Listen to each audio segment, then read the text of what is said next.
Hi, everybody. Welcome to another episode of Chaotic Harmony. This is episode 137. I'm one of your hosts, Jamie Jun, who brings the fun.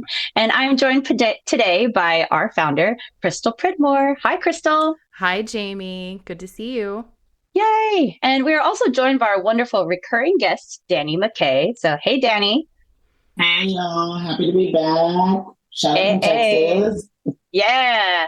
And lastly, we are also joined by another guest whom we haven't had a one-on-one with just yet, but hopefully soon, Ashtyn Avella. Hey, Ashtyn.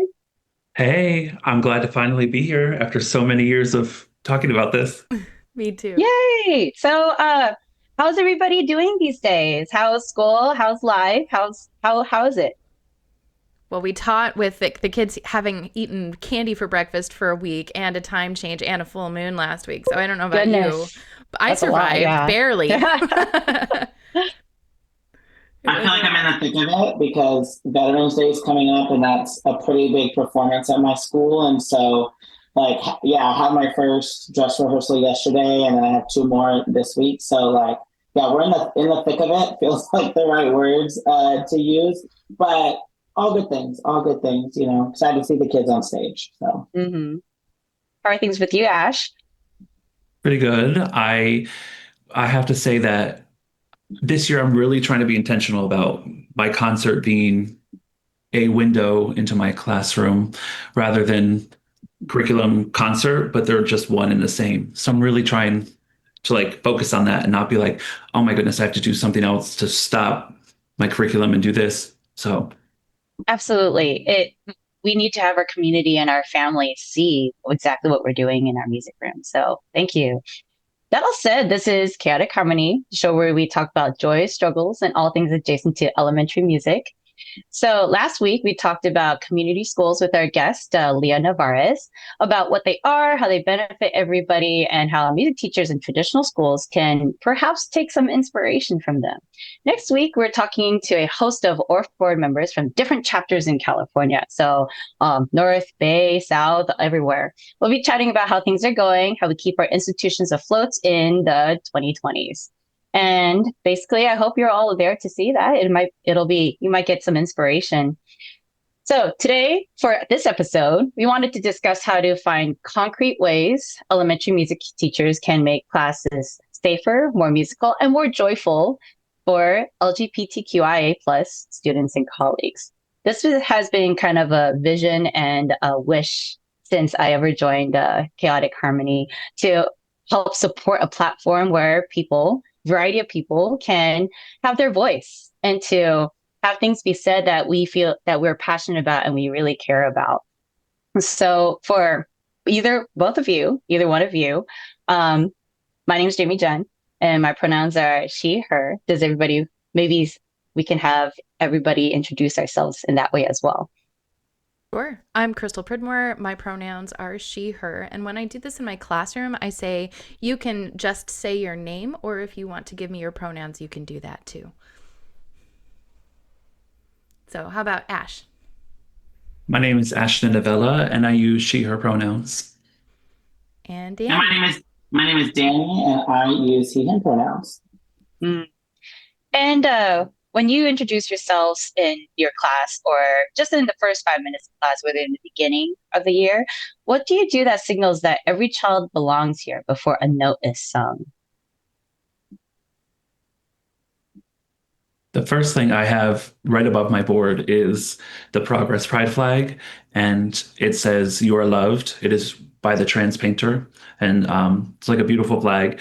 My door has beautiful artwork that says "You are welcome here." I have lots of signs that just say "You're welcome." So I feel like a lot of mine just is kind of just showing that this is an inclusive, safe space, other than me just being who I am. On top of that, just having things so that kids can look and say, "Oh, I recognize that," or I love that it's also from a painter that you're supporting an artist. And you can mention that and teach that to the kids. Yeah, this is a real person who created this. And for me, being a queer Texan, it's a little bit weird. It's a little strange. The wild, wild west. Um, Like, I don't know that a progress or pride flag wouldn't get me in some hot water. Unfortunately, that's just the nature of where I live.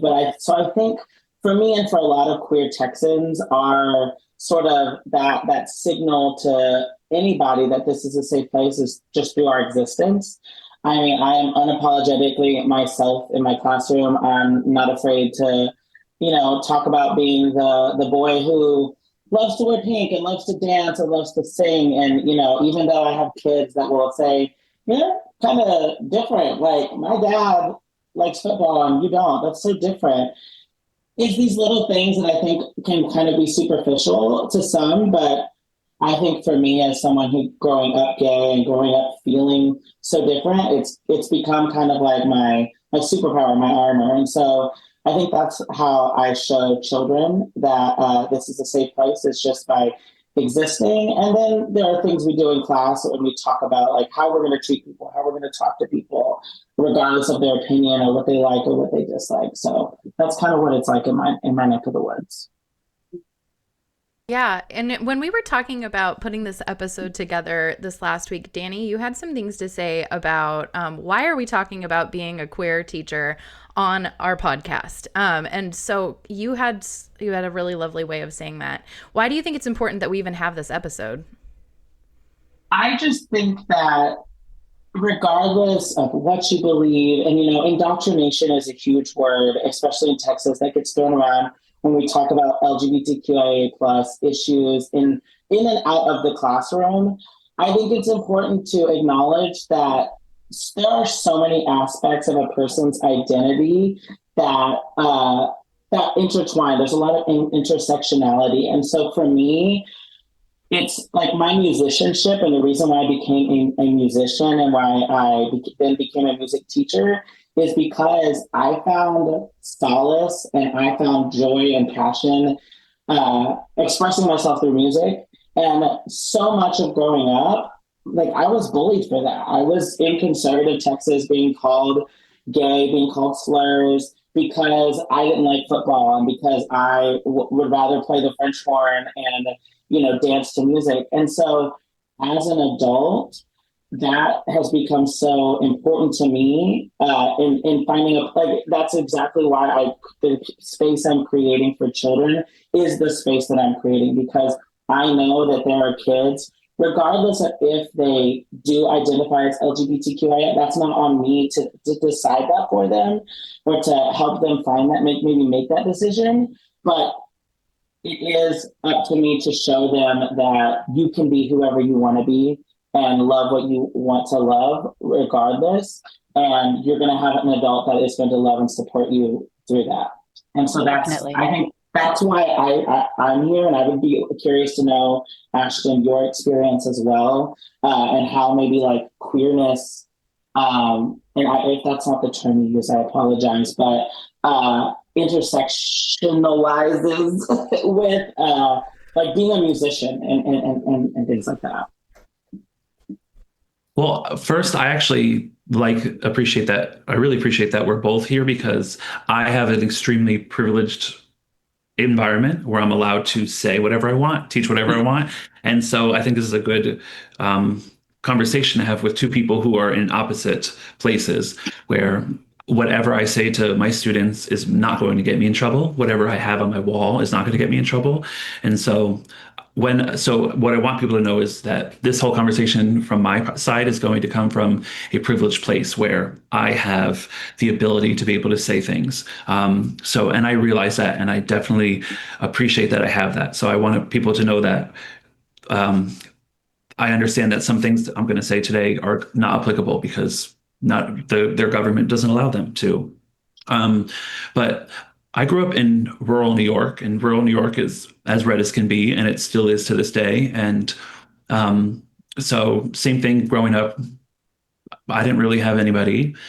And so, it wasn't until I got to college, still in New York, that I kind of was more comfortable with who I was as a gay man. And the reason I moved to San Francisco had nothing to do with my identity as a queer person. I just was like, I need to leave New York, and California seemed really nice. And so I went to California. It had nothing to do. And then like obviously afterwards I was like, wow, I'm really lucky I came here because of who that allows me to be. And I think like growing up, I was playing instruments, singing in theater. And so like they allowed me to be who I was. It allowed me to be extremely flamboyant.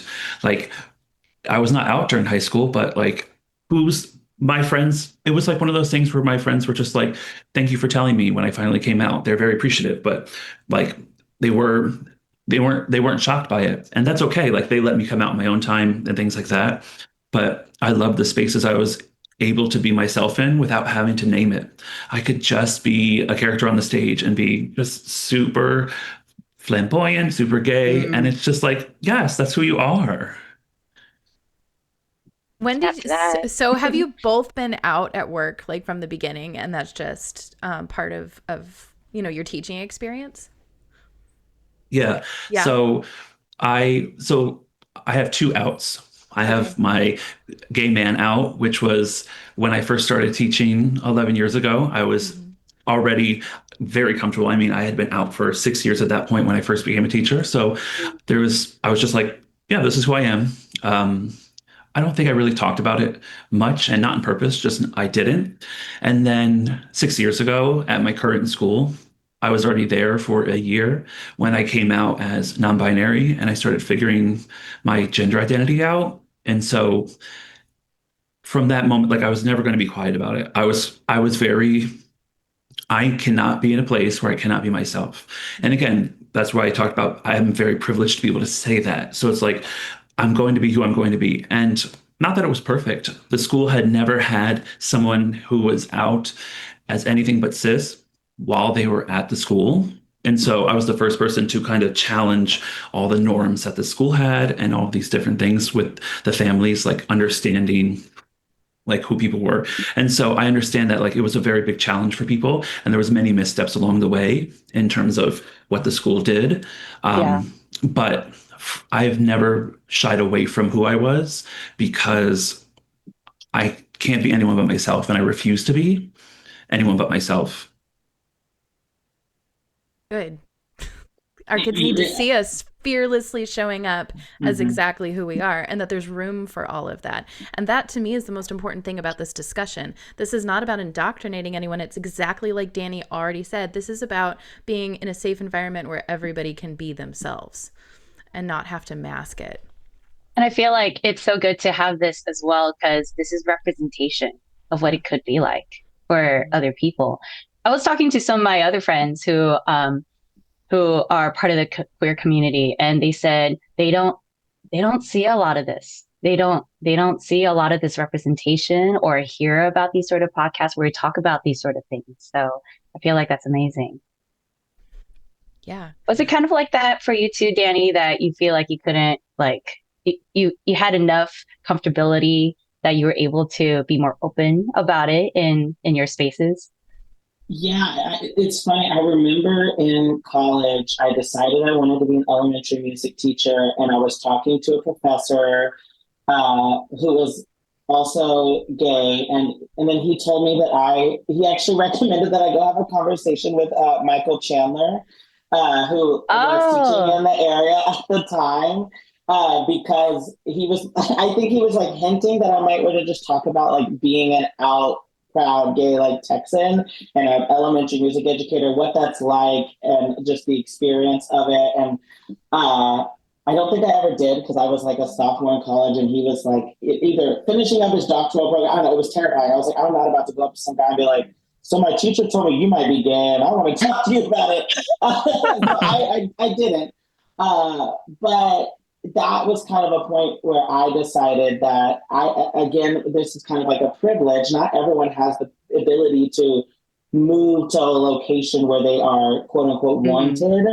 But I was never going to go to a place where I couldn't talk about my husband. And so in every interview I have done, I have intentionally mentioned that I have a husband and a partner uh, because I want to be in a place where the admin and the staff are loving and supporting. I don't want to have to not talk about my husband with the third grade teacher or with the principal. I just that going into the closet in that way would cause me so much anxiety and so much mental fatigue. I don't think I'd be a teacher if that were the case. So I have made a conscious effort to find places where I'm accepted. I don't always talk about my identity with children just because it is sometimes, I mean, it's so many things between my own personal anxiety of like, God, a child, saying something that I'm not prepared to have a conversation with, or if it is out of fear and safety of just like,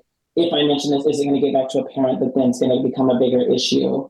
That was where I was my first couple of years teaching. I think now in the place that I am, I'm kind of in the thing where I don't necessarily talk about it in front of children, but I'm also not going to lie to a child. Like I have had children say, like, "You're wearing a wedding ring. Are you married?" And I'm like, "Yes." And if it came up and they were asking me about my spouse, I mean, I'm like, I walk down a first grade hallway and I see people posting that have pictures of their entire family line, their aunt, their uncle, their dog, their cat, and there's, 4 kids. I'm like, I think it's like, if you're allowed to do that, then I should be allowed to do that. And so uh, that's kind of where I am now, and I'm happy with it. I think everybody, like Ashtyn said earlier, when you're thinking about where you live and what you can and can't do, you have to balance that. But I do encourage people, like, there is a place for you to feel loved and accepted and proud of who you are. And you are a person first before you are a teacher, and you need to, focus on the children, blah, blah, blah. No, you are a person and you are allowed to advocate for yourself. And if you have to leave a situation because you're not loved and accepted and it doesn't make you feel good and it causes you stress, you 100% should, because Absolutely. we don't have time for that kind of No. stuff. I think you also mentioned that a bit more deeply when we had our interview in your last episode. So if anybody missed that episode, our listeners, please go back and check out our interview with Danny McKay, because it's really good stuff that Danny talks about. Hopefully we can get one with you, Ash. Just a one-on-one, more in-depth review into how you came into music education and everything. Mm-hmm. Since we're delving more into the classroom stuff, what you talk about with your students, what are some, and we did say we wanted to come up with practical ways of helping our music educator colleagues. And just one, how do you handle something as simple as names and pronouns? I know, Crystal, you mentioned it a little bit, but how do you handle the rosters and subs and concerts so that students' names and pronouns are respected without putting anyone on the spot? For me, I'll start with the elephant in the room, and that is my voice and my identity, and how to the general population they don't match. So I don't identify as a trans woman. I identify as trans femme, and for people that don't know, that's more of a non-binary rather than a binary thing. That's why it's she. I go with she, her, but I have never voice trained. I think I like my voice. I like being a low, sultry sounding femme person. I think it's real nice. So Nice just for me, alto. yes, thank you. Yeah. And so for my students, when I have to introduce myself, even though they know me, I do it every year. Um, when I introduce myself and tell them my pronouns, and I tell them about people have all different types of voices. People can have a high voice if they are a man. People can have a low voice if they're a woman. And I don't tell them this, but like we all know people who are a man or a woman and get mistaken on the phone for a different gender. I mean, it happens all the time. And so like the students don't have enough life experience to kind of get that or know that, but I tell them like, Yeah. your voice doesn't determine your gender, because I teach all the way down to 3-year-olds, and the 3-year-olds are like, you sound like a boy. And I'm always like, but what does a boy sound like? And they don't have an answer for it, because no kid has ever answered that question, because it's not possible to answer. There are people with all different types of voices. So Exactly. so when it comes to me, that's what I always say. I always say people have all different types of voices. Doesn't matter what their gender is. They're going to sound who they are. That's just their biology. Their vocal cords are going to determine how they sound. They can change it if they want, but some don't want to.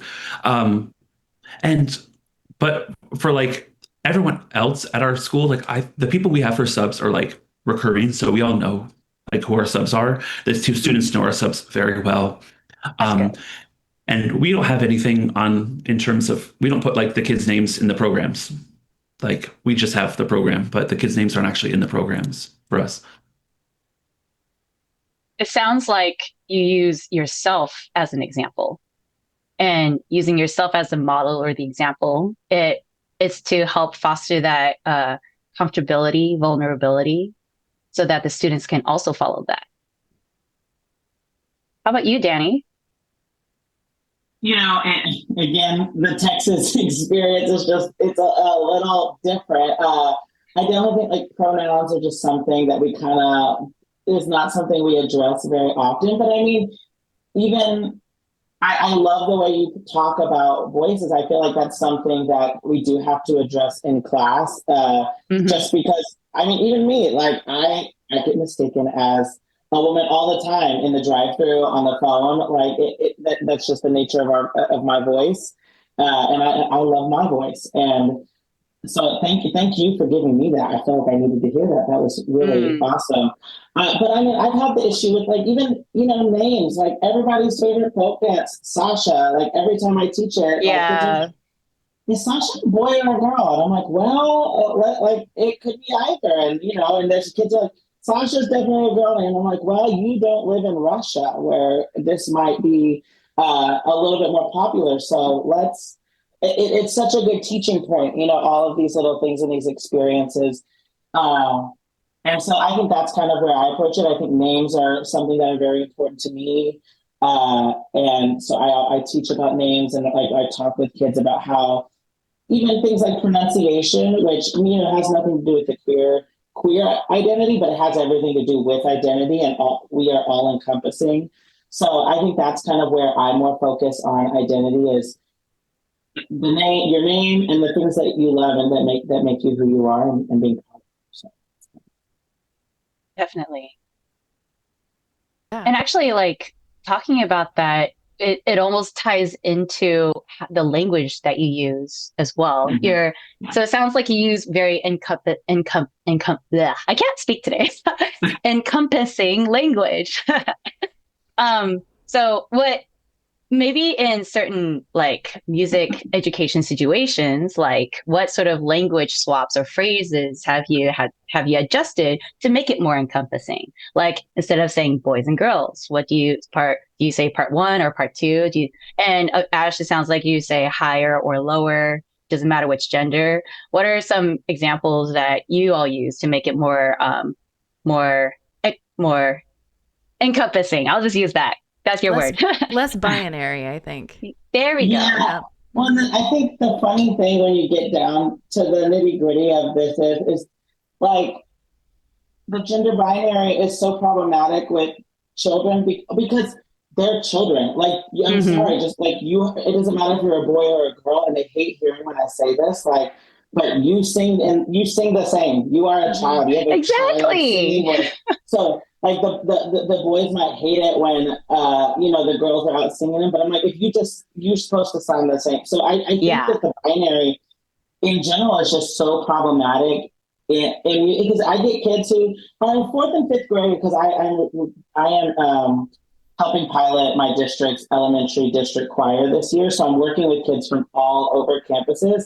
And you get kids in 4th and 5th grade who are like, no, I only sing the low part because I have a lower voice. And I'm like, you are a child. You have a child voice. You sing the same 12 notes. And like, of course, like we could get into the nitty gritty of choral pedagogy, but this is children. That all comes down to this idea they that haven't reached puberty. Exactly. I'm like, because we have this strong binary in choral pedagogy, we are creating this problem where like people think, oh, because I can't sing one note, when all you need to do probably is take a bigger breath and change your vowel.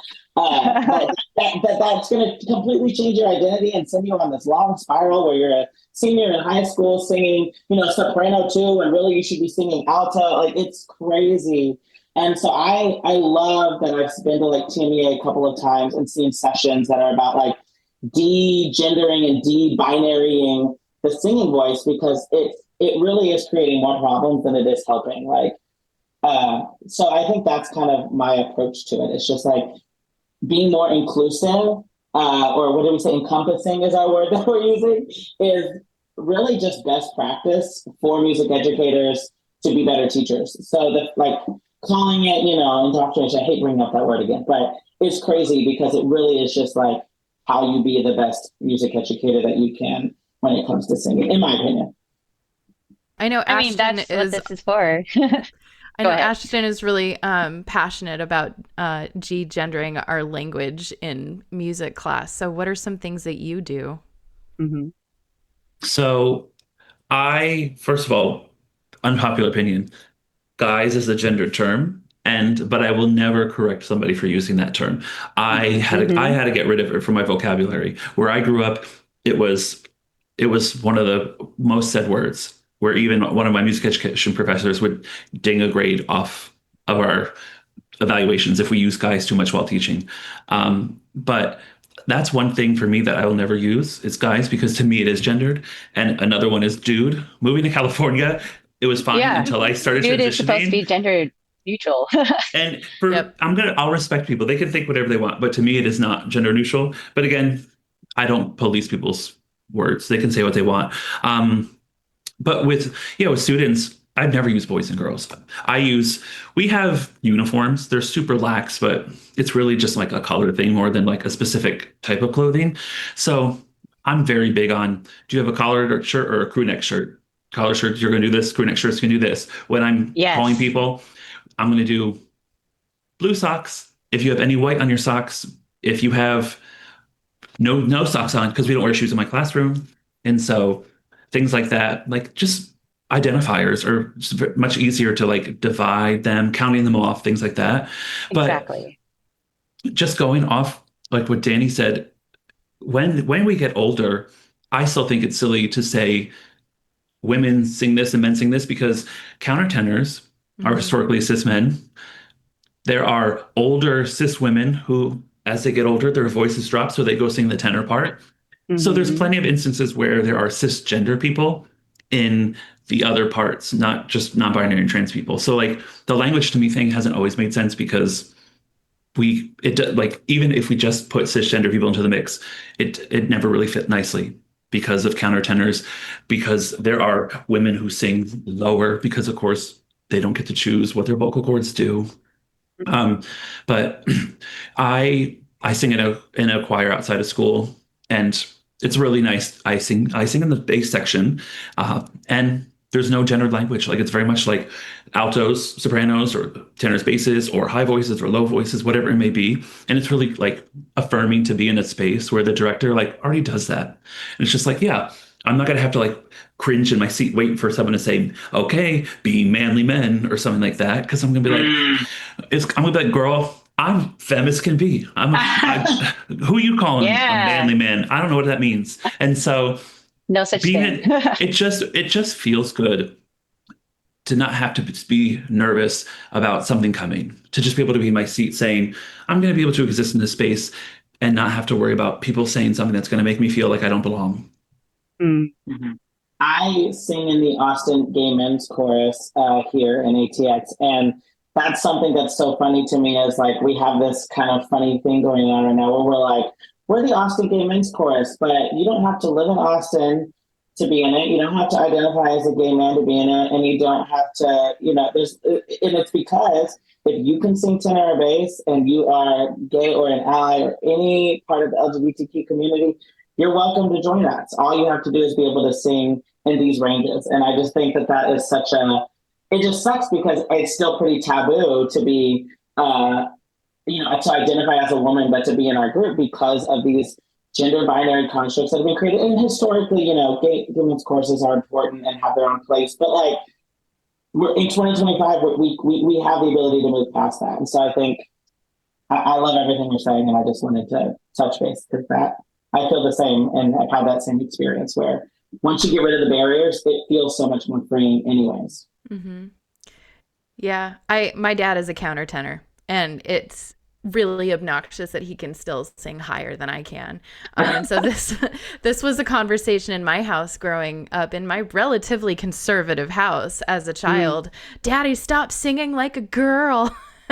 And breaking that down. And it's not about boys and girls. It's about the quality of the voice and whether it likes to live up high or down low. And then one of my roommates in college, her grandmother's best friend was Pat Carroll, who voiced Ursula for The Little Mermaid.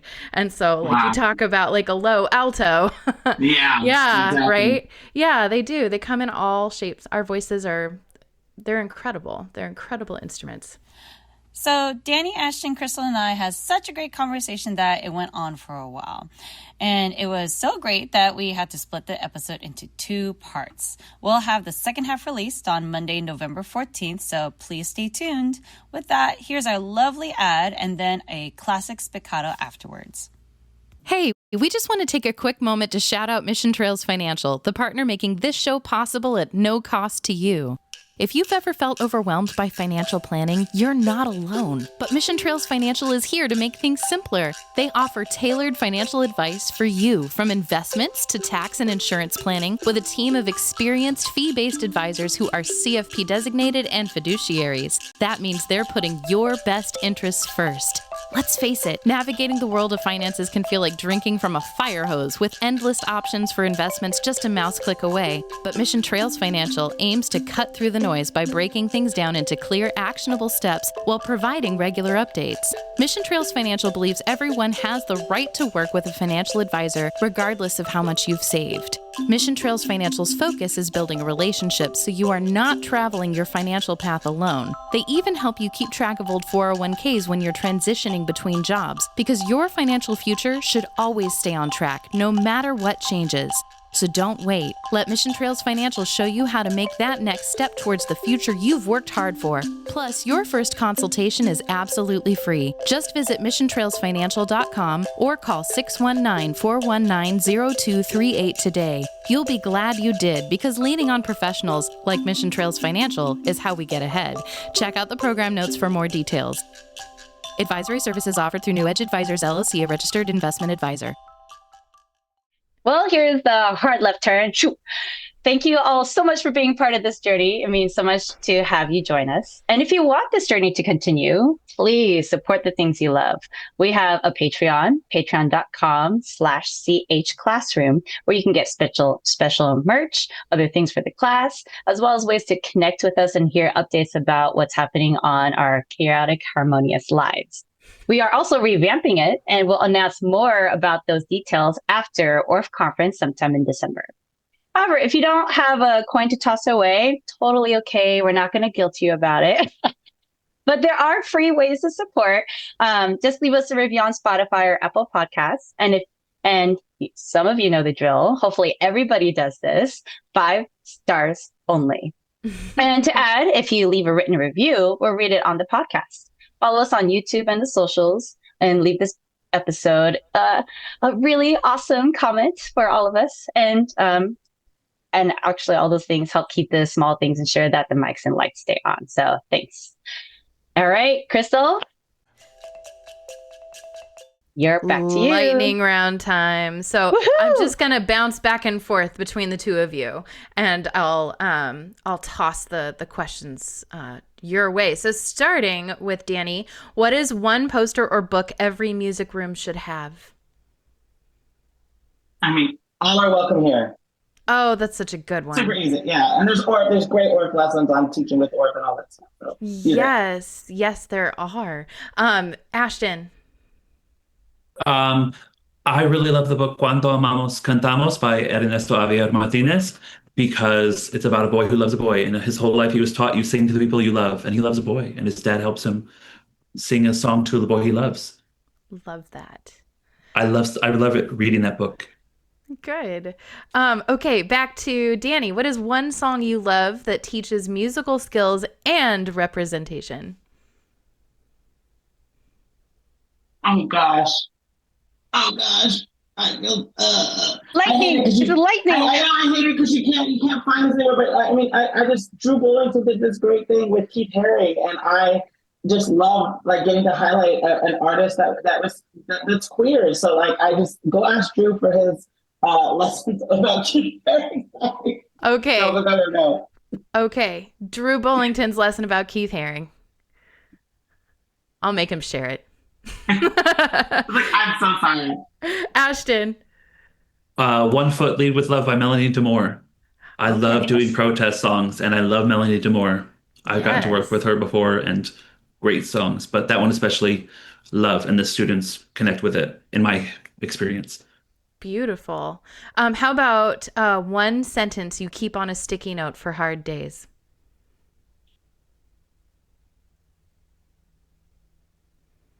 I'll start. Be yourself. Yeah. Everyone else is already taken. Dolly Parton. Mm. Ashtyn, go Ashtyn, you got this. Okay. He's panicking. I love to say this phrase to people as like hee hee ha ha, but I also really believe in this phrase. You can do hard things. Yes. And I guess for me, I mean, Meg Teets told me, let the children be their own composers. And that has been very inspirational to me in my classroom. Reach that one. Okay. And finally, what is one way you practice self-care during concert season? Because it's breathing down our necks. I mean, I decided crocheting is my thing now. So I am crocheting. Oh, I love that. I love crocheting too. Okay. Ashtyn? I leave everything at the door. I lock that door and I say, I got a whole life. I'm going to go live. And that's what I do. Mm-hmm. I'll remember I'm a music teacher tomorrow morning. Yep. Mm-hmm. Exactly. Amen. Yes. Oh, it's so hard not to bring work home. So hard. I'm really bad at that, you guys. Mm-hmm. Thank you so much. This concludes our lightning round. Or something. I know. We need a little bumper for that one. Thank you again. Thank you, everybody, again for joining us. If people have questions for you or want to be enriched by your knowledge, or we were mentioning part 1, part 2, but I feel like we should have many parts to this conversation, like many further parts to this, maybe with other music educators who you would want to invite and have more conversations about. How would they reach you? You know, I don't have a platform like Chaotic Harmony and Danny, but they could just reach out to you, Chaotic Harmony. You could send it my way. Okay, they don't need my personal information. That's fine. We'll do. Yes, we'll protect your privacy. Yes. Yes, you want to talk to Ash? You talk to us first. Unless our people will talk to her people. Yes. We're your bodyguards. We're your managers. Yes. Please set up an appointment. Mm-hmm. With my people. I like that. And I am on TikTok, Instagram. You can find me, Danny Plans It. Danny Plans It. And contact me there. And Crystal? Oh, you can find me. Just look up my name, Crystal, like the sparkly rock, and Pridmore anywhere. Not Pridless. Don't Pridless. Yes, no Pridless. Pridmore. Well, just like how I introduced myself, you can reach me at my email, ms.fun.jun at gmail.com. And you can also reach us at CH Classroom on all the socials, Blue Sky, TikTok, Instagram, or email us. And then we'll email Ashtyn about your questions, chaoticharmonyclassroom@gmail.com. If you want to share us thoughts or have people or topics you'd like to have on the podcast, or if this inspired more questions for future episodes and recordings, please let us know. It's because we would love to discuss it further. Again, thank you all so much for joining us. Until next time, bye. Bye. Bye, everybody. That's all I thought about this entire time is how I was streaking. And so I know, I'm so mad at myself. You haven't. I'm going to spiral all week thinking about it. I'm so sorry, y'all. Like, I thought I had it turned enough, and then it's like slowly becoming later in the day. And I was like, gosh, darn it. So sorry, y'all. I'm just that's why I've been kind of over here in the corner. I'm like,